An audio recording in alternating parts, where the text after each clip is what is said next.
Excellent. My name's Nick Stahler. Fairly new to the hike and fly scene, but last year I was able to get into the Xredrock and ended up eighth, which was unexpected for me. Learned some things along the way.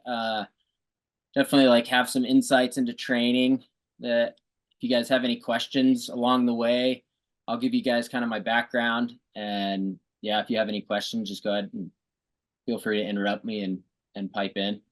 Um, Fairly new pilot in the scheme of things. I've been flying. This is my third cross country season.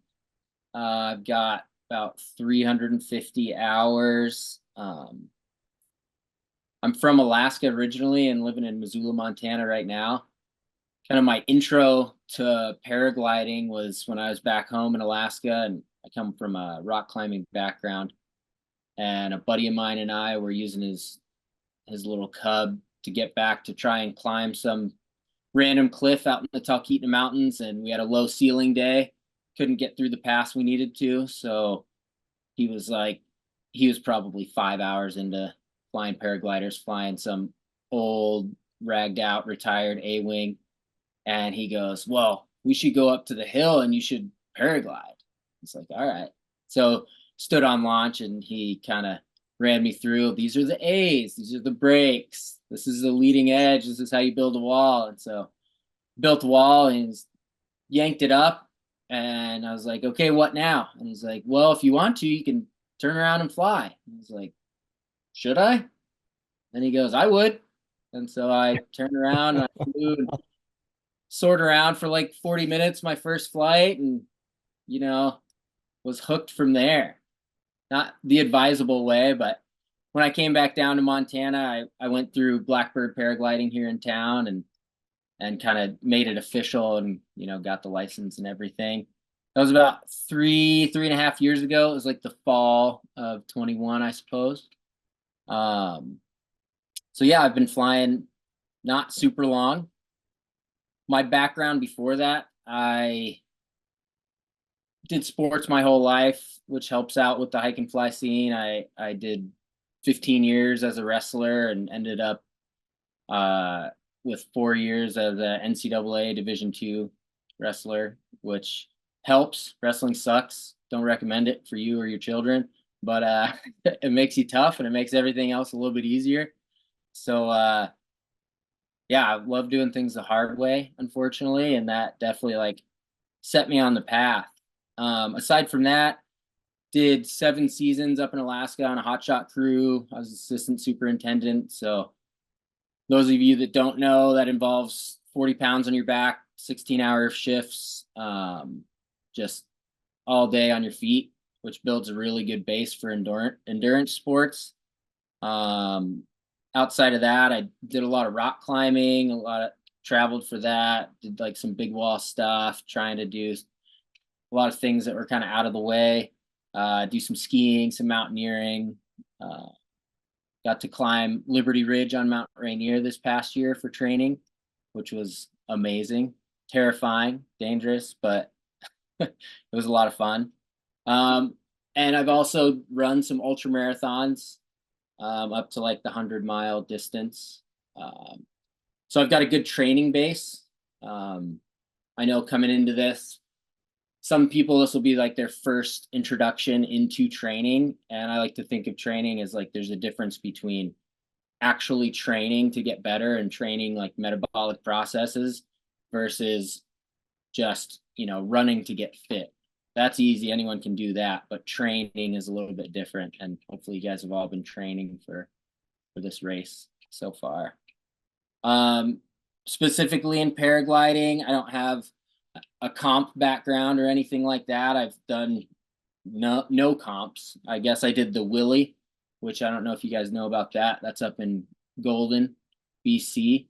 Not like super competitive, but my first year I was flying an Explorer, Hot B wing, and I was able to win the intermediate division up there, which was cool. That was like my first taste of kind of flying with other people. Being in Montana, we fly solo most of the time.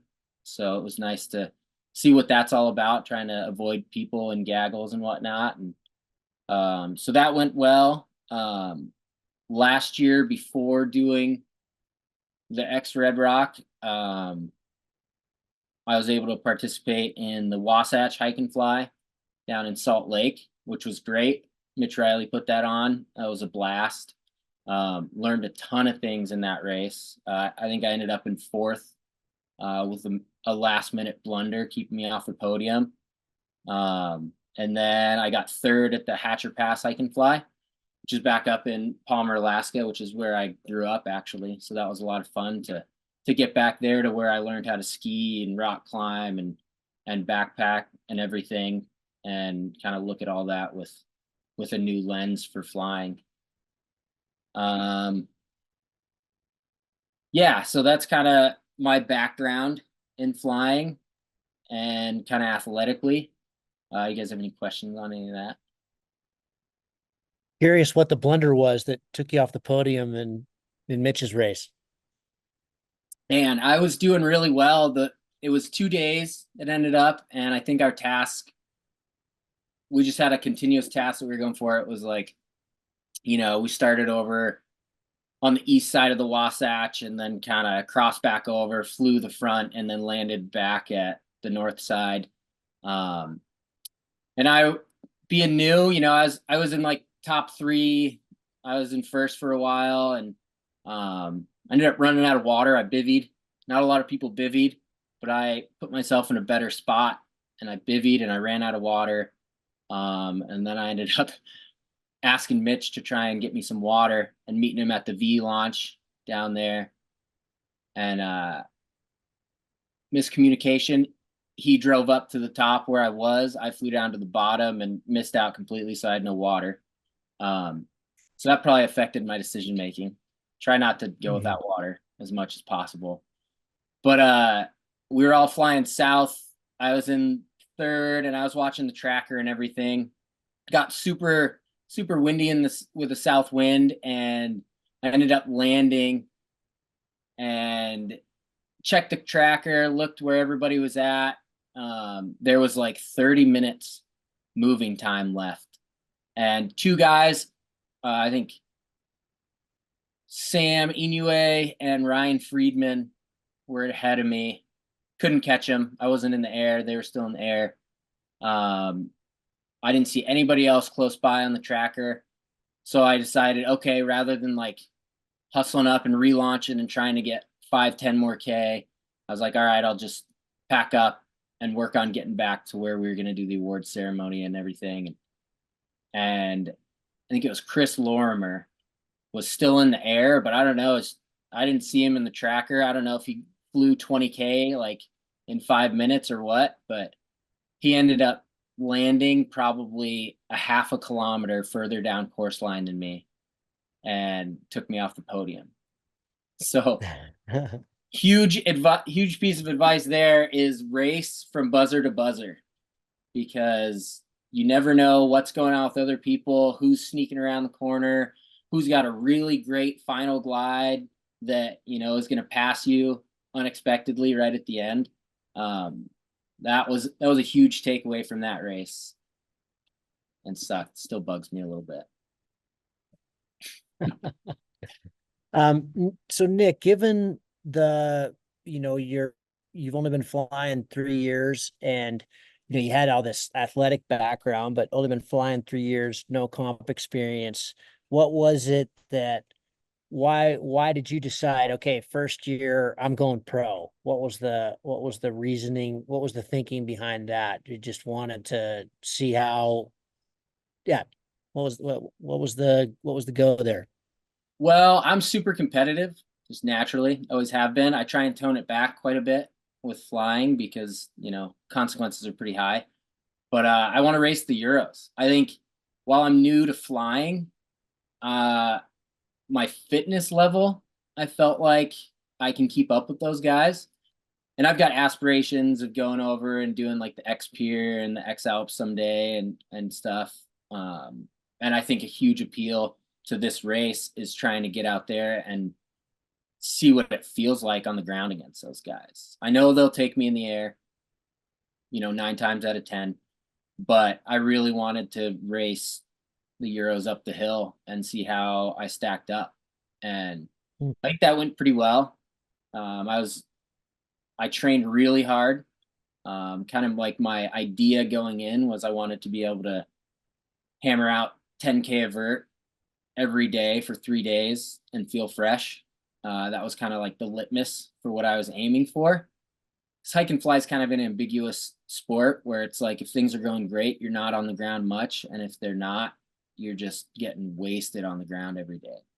So that was kind of like what the goal that I put in my head that I could train for, like a tangible goal. And I think, yeah, every day last year I was in the lead group, if not right up in the front with those guys. Whether it was just a couple miles on the ground or it was 5,000 feet to the top of the peak. I felt really good on the ground. And yeah, what did your training look like coming into it? Kind of when did you start what you would call Xredrocks training? What time of year, and what was did you get any help? Were you being trained? Did you do it on your own? I didn't end up getting a coach because I feel like I've got a good background in training. I treated it more or less like I was training for an ultra marathon, but wanted that longevity for a couple days. So I opted not to go with a coach. I had a buddy, Ben Brunswald, who did the race in the pro division last year as well. That he didn't have the training background and he opted for a coach. And so we trained off and on together the whole time. And, I designed my program completely independent of his, and it looked pretty similar. I did a lot more running, which I think that being able to run, like hiking doesn't get you to where you can run with a pack on. So I wanted to be able to run, if it became a foot race on the roadways, I wanted that to be a priority so I could compete with that. I would say that I'm never not training. That's kind of a cliche answer, but I would say about January of last year is where I put a pen to paper.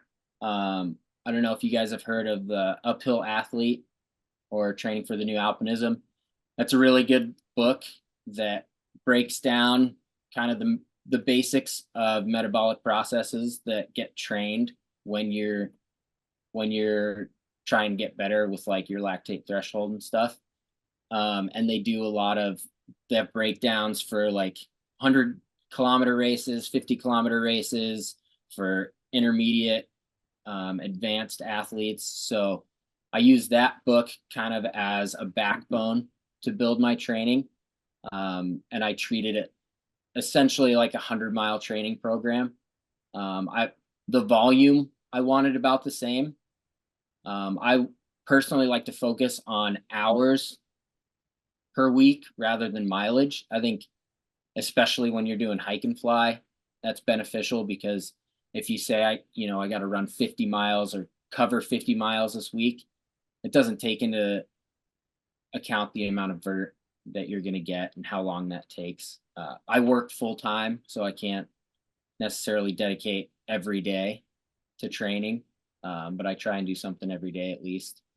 But yeah, kind of your typical training program in January, trying to build a lot of low intensity conversational pace hours to build an aerobic base that's going to kind of get your lactate threshold down without getting too far into it. A lot of time on your feet, moving at a conversational pace builds a base. And then when you get closer, 3-4 months out, you can start building in sort of the more high intensity interval training that's going to get your top end higher. So that's kind of the philosophy that I trained. I think in the last, like the more intense and longer training blocks that I had, I was trying to train at least 12 hours a week. that doesn't sound like a whole lot, but when you're working full time, you kind of have to manage that fatigue. And if you can put in, you know, kind of 10 hours is for me where I start to feel it. It starts to take a big, it starts to be pretty taxing for me. So kind of when I'm building a program, I know that once I get to 10 hours, it's going to be a lot of work, and I may not be able to maintain that for 4 months at a time, you know, trying to build 3 weeks and then have an off week. Um, yeah, trying to get a lot of time on the feet, training a ton of vert. I didn't necessarily marry myself to numbers for vert, but with that idea of 10K a day for 3 days, you know, I was putting in weeks where I was hitting 20,000 vert, you know, consistently week in, week out for a couple months. Just getting so that I can move with that weight really efficiently. That, I mean, that aligns pretty closely with, you know, a lot of what I hear in the X Alps. That was certainly, you know, one of our goals is, you know, 1,000 meters a day, basically, which is pretty close to what you're talking about. I know that's what Kriegel tries to land on, you know, in the kind of at least the 4 months before the race is just, you know, an average 1,000 meters a day. Yeah. Yeah. I think that's anything more than that. And you're probably doing more damage. It Yeah. feels like for me personally, everybody's a little bit different, but for me, I felt like more than that was just taken away from everything else, and my recovery was taken longer. Um, and you know, with Strava, it's really nice these days. I kind of was able to follow like some of those X Alps guys, the Euros, and get a glimpse into what their training looked like. And I can, you know, you can even look at their heart rate and see what Yeah. zones they're working out in. So for Yeah. someone like me who's detached from that scene and can't call those guys on the phone, I can look at that and be like, okay, not necessarily trying to meet those same numbers as them, but kind of getting their baseline fitness and kind of measuring myself off of that. Two questions for you. How did you handle your taper? And you know, these guys are all getting trained by Ben, so he'll, you know, they're not in taper mode yet, of course, but they're getting close. But they'll, you know, so he'll give them a bunch of guidelines on that. But I'd like to just hear, you know, kind of what you did to really try to kind of be at your peak for the race. And also, you know, do you dweeb out much on nutrition? How did you fuel during the race? Um, I think tapering, it's great that you guys are all working with a coach, because tapering for me is the hardest part. You know, when you're training that hard, all your brain chemistry is reliant on getting those workouts in. So when you don't have a coach to keep you honest with that taper, it's something that I struggle with quite a bit. So I was happy to have that ultra marathon experience going in, because I knew exactly how hard that was going to be. So I really, you know, when I penned out my workouts and my training plan, I put a lot of emphasis on those last couple weeks. And basically, that last month, I tried to keep working out. I wasn't building, but I was trying to maintain what I had. Probably in those last 4 weeks, probably week 4 out was the same as any other process.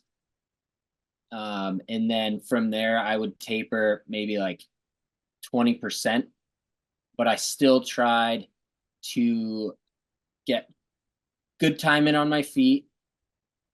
And then I tried to make up for what I knew was going to be a struggle for me of, you know, less hours working out. I tried to pepper in some actual workouts, some high intensity intervals that I knew I could recover from decently well, but would tire me out enough that I'd feel accomplished in those weeks. And then, you know, that final week for me, I had to drive down from here. I only got there the day before just with my work schedule. So that was less than ideal. I think ideally I'd be 3 or 4 days down in Utah before the race started, but that was pretty tough. I tried to break up the drive in 2 days and go on a couple jogs, just enough to keep the blood flowing, try not to get stagnant. I know for me personally, having trained a lot in my life, that if I don't do anything for 3 days, 4 days, that really tires me out. I'm going to be anxious. I'm going to feel sluggish in my legs. So I try to work out right up until the race, even just like a few mile jog the day before. And then what was your second question, Gavin? Yeah. What about nutrition during the race? Um, I think it's really great in hike and fly that we have these bouts of low intensity, because I fucking sorry. I hate That's all right. gels. I kind of think of it as real food, whole foods, and then science food. And I'm not a big science food proponent. If I'm not, racing hard, if I'm not running with no rest, I try not to do gels. I'll do like those shot blocks with a little caffeine in them. Those are my stomach handles those pretty well. But man, for the race, I was making PB&Js every day. I was making like pasta in the evenings. I like to have like a couple bagels and cream cheese, just like dense, high calorie stuff.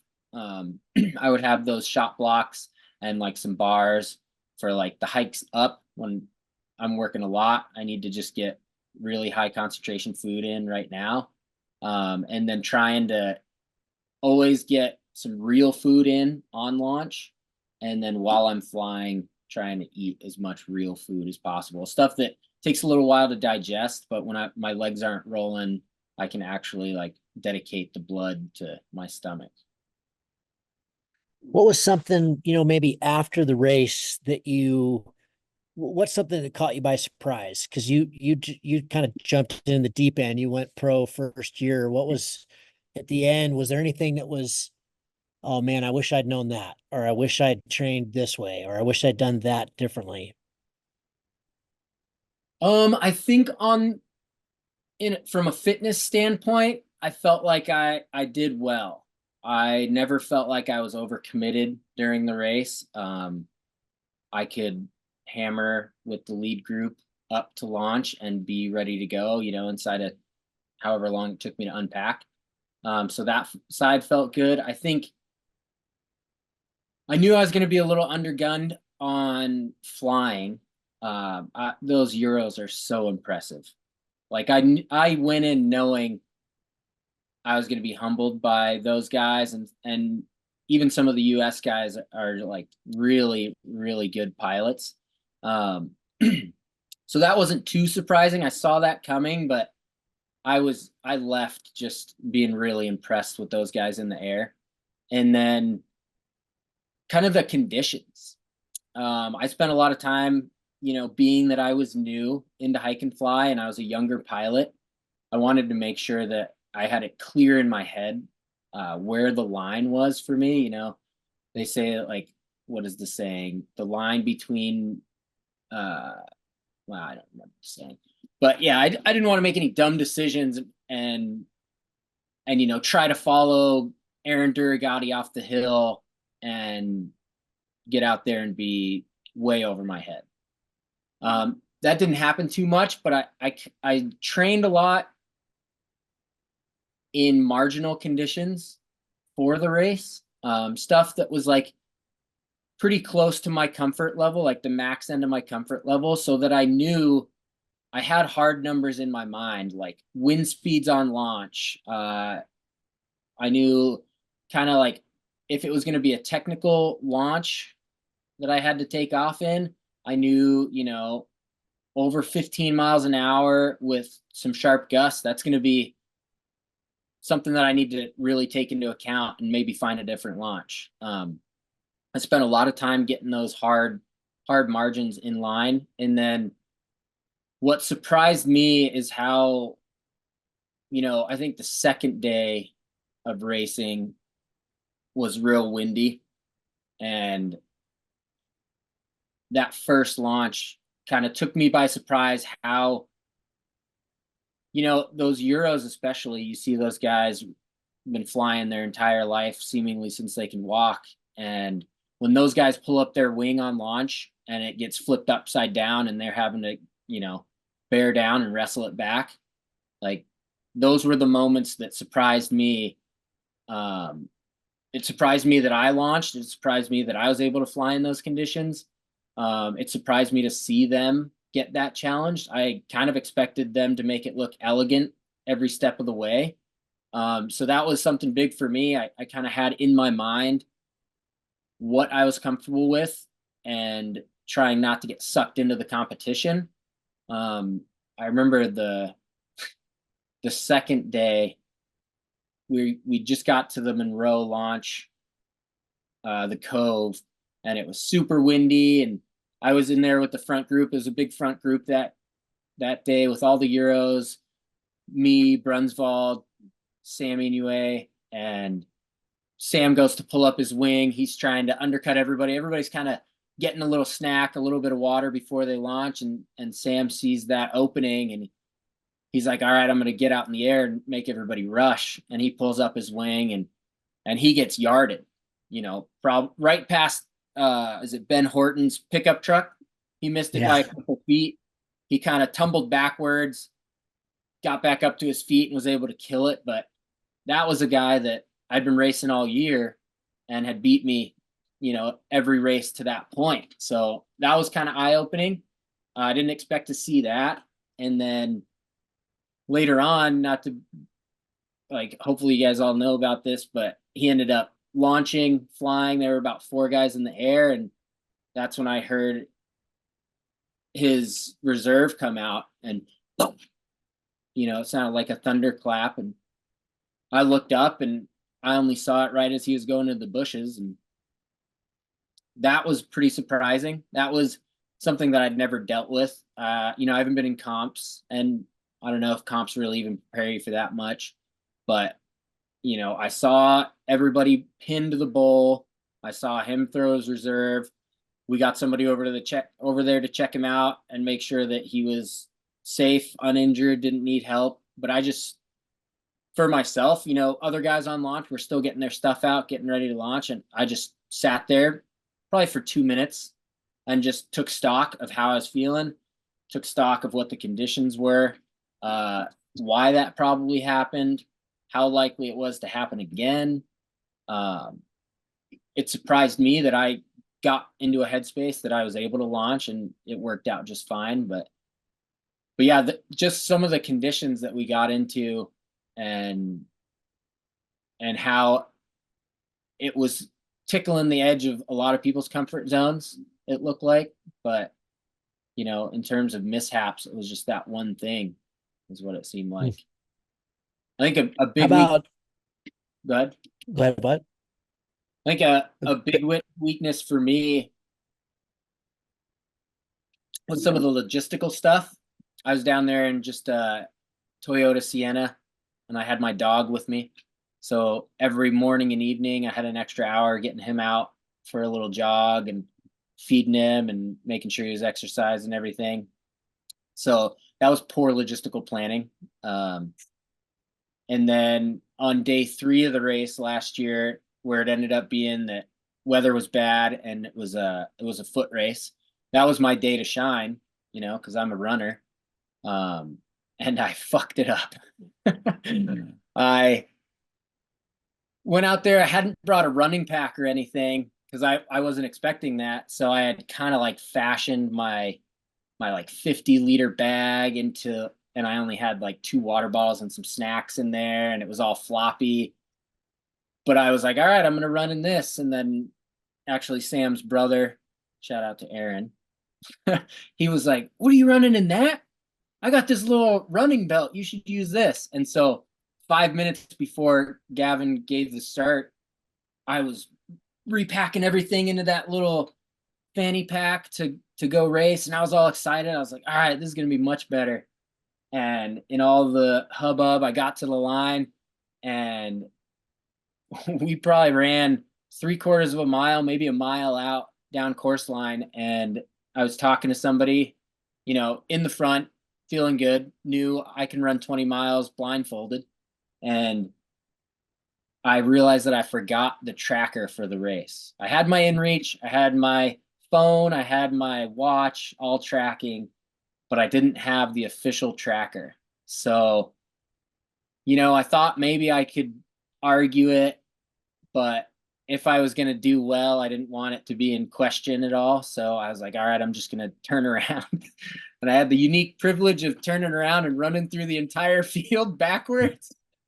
Never, I didn't know that.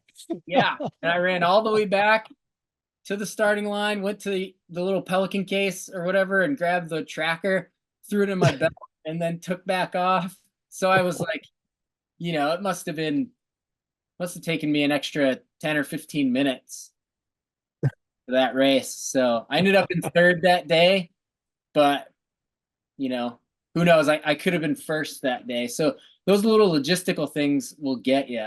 And that's certainly not my strong suit. I think being young into hike and fly, having to keep track of all those trackers and make sure everything's charged every night when you just want to go to bed. I think the more you can plan that stuff out and have your system dialed for that, like non-racing time, I think pays a lot of dividends, and it certainly would have helped me quite a bit. Any of you guys got any questions for Nick? I totally forgot that, man. I forgot that you forgot. Oh, that would suck. I know. I felt like such an ass. I mean, it happens to the best of the best. Today, we took off and it was canceled a couple minutes before the start because the sky just went ballistic, and it was a great call because the gust front was vicious and we were all on the ground and safe by the time it hit. But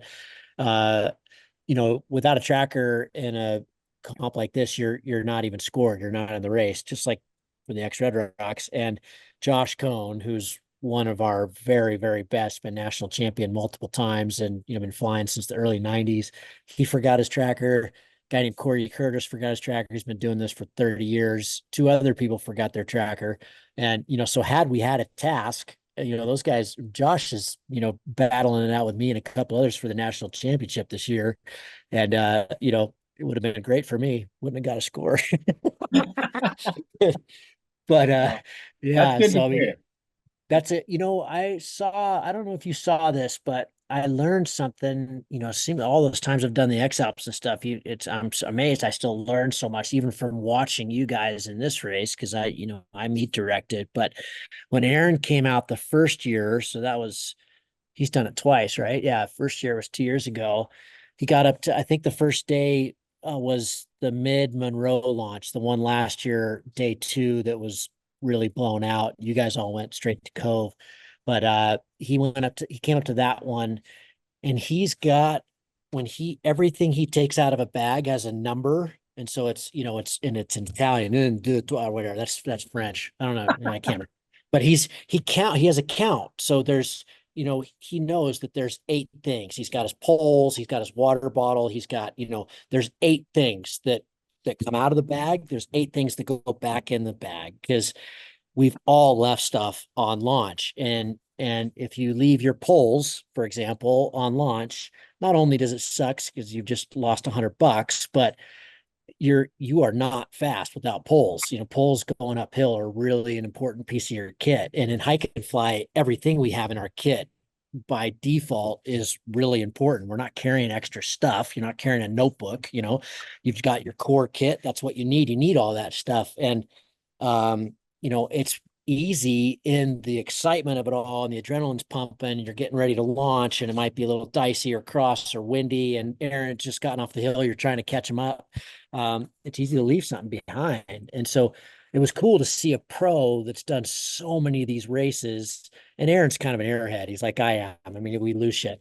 But so he's got this system now that is, it just protects you, and it's, for mine, I never had the counting system. For me, it was always, putting my jacket, whatever the jacket was that day, that goes down on the ground and all the stuff goes on the jacket, so you don't lose some little piece of really critical kit like your phone in the grass right next to the jacket, and it goes under your wing, or a little bit of wind blows over something and you forget something. So, it was kind of cool to see those guys have a system.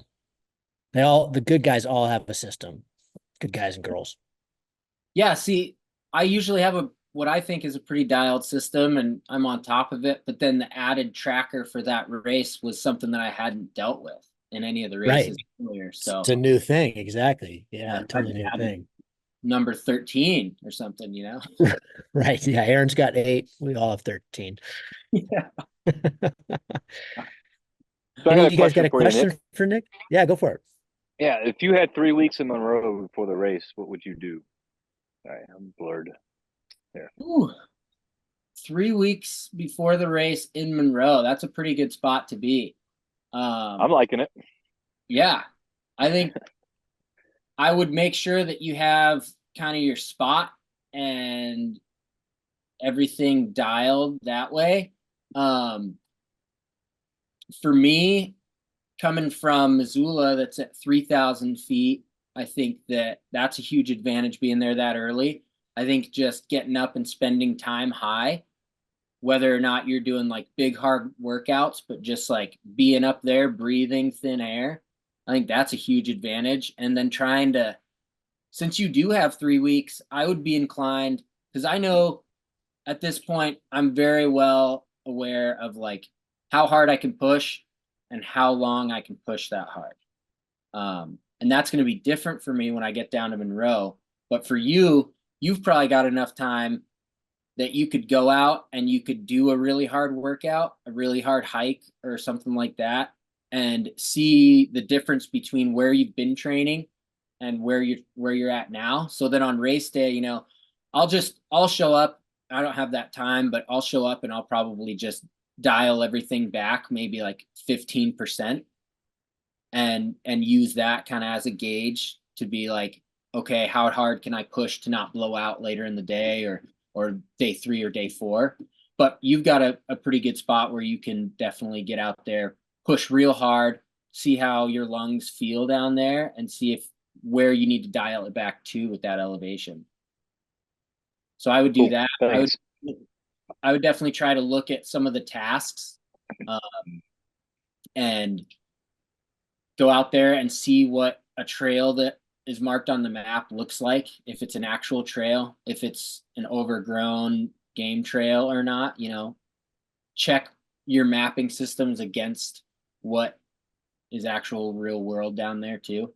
And then, look at some of the tasks that they had last year and the year before, and familiarize yourself with like, okay, if this is the task again and the winds look like this, how would I approach this day? I think that Yeah, I would there's some places that are almost guarantees you're gonna go, Chris, and that's Cove is a bitch. The walk up to Cove is there's quite a few different ways to do it. And there's not really any good trails.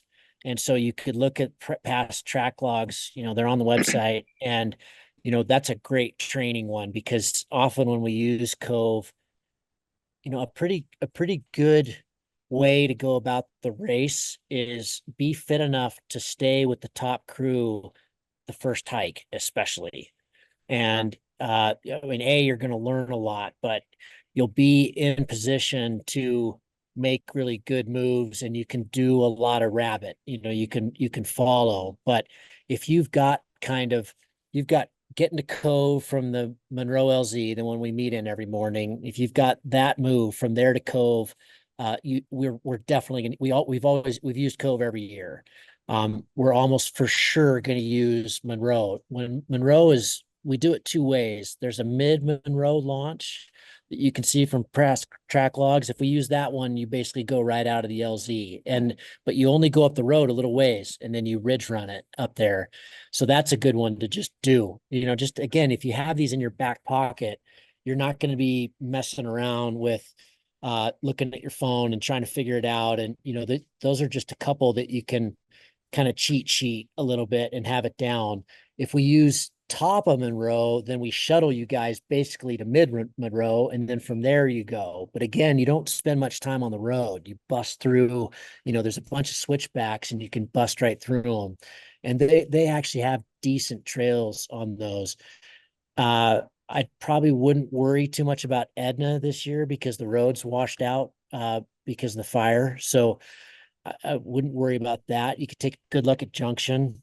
But yeah, like Nick said, if you can, on the off days after the World Cup, when you have some time, then look at the some of the older tasks, match it with the weather that we had, and you can do that if you just go up through the official chat because it's all still there. We haven't changed the comms, and you can read Revis's weather from that day, and then the task we did because of that weather, and heck, you might even be able to go do a few of them, actual tasks. Um, I believe I'll have to check with Revis on this, but we have about 30 tasks that we try to pull from for the actual race. In reality, we've always altered them because of weather, but in a perfect world, we have pretty decent weather. We're going to use the tasks that are there, that are up. And, it'd be very beneficial to get familiar with those, at least in a sense from Google Earth, so it's not a total surprise. Cool. Yeah, something I Awesome. hadn't Thank you thought both. about last year because I didn't have a lot of time last year to get down there and ground truth, kind of, getting up to Cove and whatnot. And I would set out with the lead group. And luckily I was fit enough to stay in the lead group. And that's where I wanted to be, because knowing the route yourself helps a lot in case you pick a group that you're going to stick with and then they're going too fast or not fast enough. And then you're like, okay, well, now I'm fucked because I'm following these guys, but I can't keep up with them anymore, or I got to bounce back to the next group. And then you're alone. And while a lot of times you can piggyback off groups, it's not always the case. And it really pays off if you kind of know the terrain you're in and a route that you can follow to get up to those common points like that. Nick, Joey just posted a great question. Given what you know now, what would you focus on in your mental approach for the race? And then what strategies do you use to stay focused on your game plan and avoid getting overwhelmed by stress? I think in terms of not getting overwhelmed by stress, it really helps, like I was saying earlier, to have those kind of predetermined trigger points where, a certain amount of wind, a certain technical launch, like a time frame that I want to recover when I get done with a really hard hike or a really hard run before I get in the air. I think those help a lot, because if I have those numbers and I can go through that checklist mentally when I'm on launch and, everybody else is taking off or whatever, I can be like, okay, do I feel comfortable with this? Take stock of like how my breathing is. I like to do, it's called a physiological sigh. I don't know if you guys have heard of that. It's supposed to calm your central nervous system. And essentially it's, you just take a big breath to like just about full. I'll show you what it's like after I talk about it. And then you top off your tidal volume in your lungs with just a little bit, even if that's just like a fractional breath. And then you hold that for a couple seconds. And for me, that's immediate relief. It calms down, my heart rate lowers a little bit. I can think, I can handle more complexities. And that just sounds like,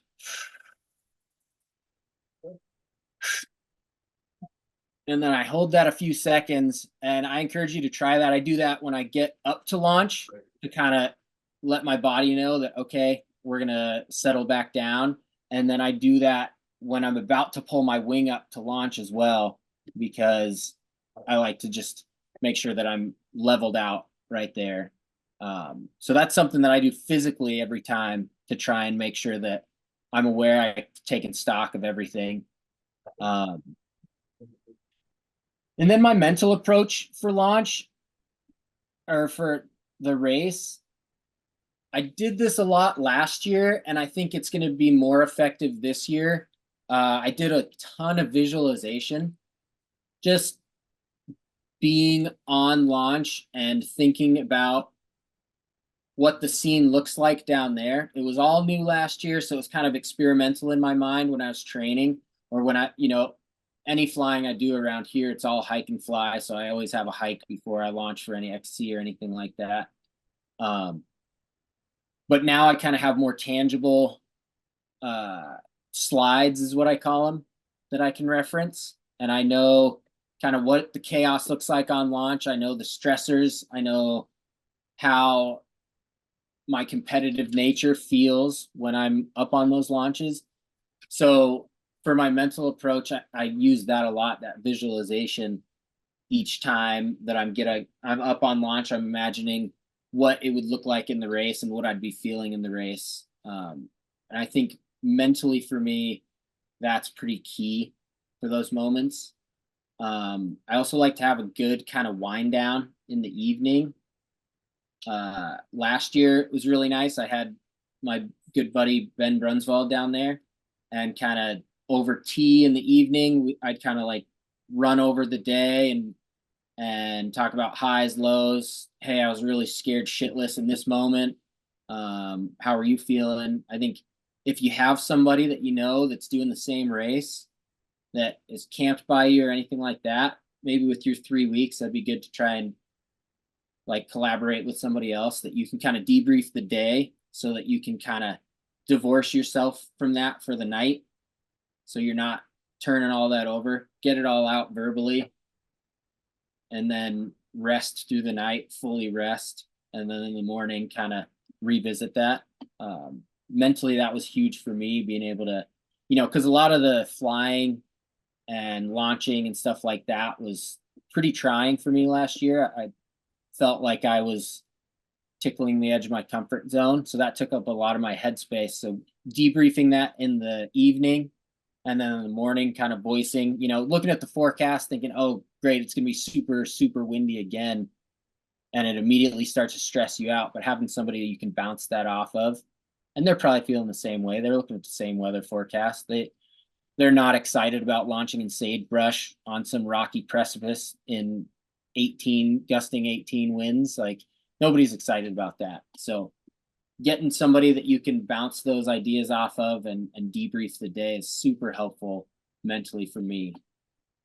And I'll be doing that same stuff this year. Good stuff, man. Anybody else? We got probably time for one more question here. Actually, I have a question if no one else does. Sure. Yeah.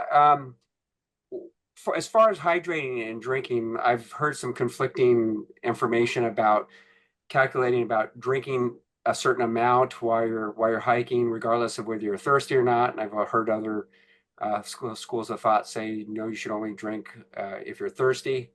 And I was wondering what your thoughts were on that. I'm a big sweater. So if I'm waiting until I'm thirsty to drink, I'm way behind the curve and I'm playing catch up the rest of the day. So for me, I kind of, during training, I'm trying to gauge how much, I'm paying attention to how I feel mostly.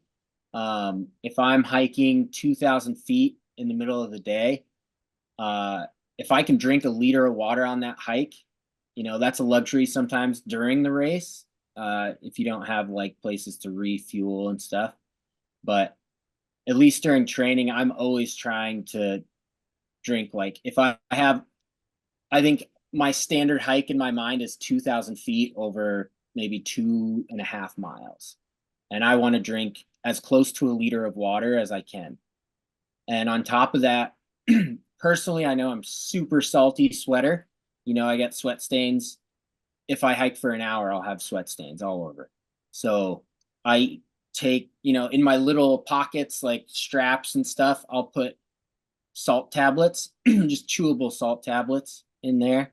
And, as I'm drinking that liter of water, I'm trying to get 2 or 3 of those salt tablets going too, because I know personally I'm going to lose a ton of that salt, especially hot, dry, and high down in Utah. That's going to be, you don't want to be playing catch up in that. So I would recommend drink before you're thirsty. Have kind of a set regimen for how much your goal for drinking for the day. and then try and get as close to that as you can, you know, depending on where you've got resupplies and stuff. All right, thanks. Stan, our kind of go-to in all the X Alps was I was one bottle was water, one bottle was electrolytes, one bottle was water, one bottle was electrolytes. Everybody's different, but I'm the same as Nick. I sweat a lot of salt, and I think that I would totally agree. I think if you wait until you're thirsty, it's pretty hard to catch up. And I had a terrible experience in the 2015 race where I basically got lost and had to launch pretty late in the afternoon after doing a monster hike where you kind of get used to in the Alps that there's water everywhere, and I didn't have any. So I was just super cotton mouth, and then I had to fly. I don't know, it was a pretty big flight, 70K, and it was really on and very windy, and it was incredibly uncomfortable. It's just, you know, your brain just doesn't function if you're dehydrated. So I would say you're kind of behind the 8 ball if you wait until you're thirsty. So drink plenty and replenish the salts. You know, you can overdo that, but for me, the magic was just one bottle of normal, one bottle with electrolytes. And not all electrolytes are the same. Some wreck my stomach and some are great. I agree. I really like the shot blocks. But you need something to replenish the salt, and I would experiment, try to find stuff that works for you. Right. Cool, guys. Well, thank you very much. Sorry for the late notice on this. You know, as you guys know, I'm running these comps down here right now, and we had a weather day today, and I wanted to make something happen, and I was excited to talk to Nick. So Nick, thanks for your time, man. Appreciate it. And thanks to you all for joining. Absolutely. Thank you both. Appreciate Thanks. it. Train hard, guys. See you soon. Not too long now. See you soon. Yeah. Cheers.